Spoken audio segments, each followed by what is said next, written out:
this video, I'm going to show you how to fix a Samsung TV that won't turn on step by step.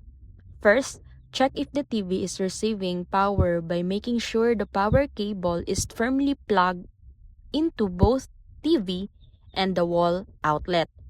And try using a different outlet to rule out power issues. Next, look for a standby light on the TV. If there's no light at all, unplug the TV for at least 60 seconds to perform a power reset. Then, plug it back in and try turning it on again.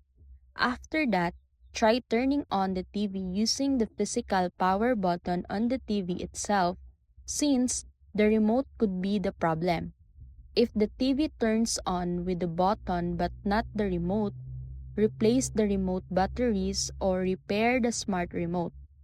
You should also disconnect all external devices like HDMI cables, soundbars, and USB devices, then try turning the TV on with nothing connected. If the screen stays black but the TV has a sound, check the brightness and backlight settings once it powers on. And finally, if none of these steps work, the issue could be the power board or internal hardware problem that may require professional service. So that's it.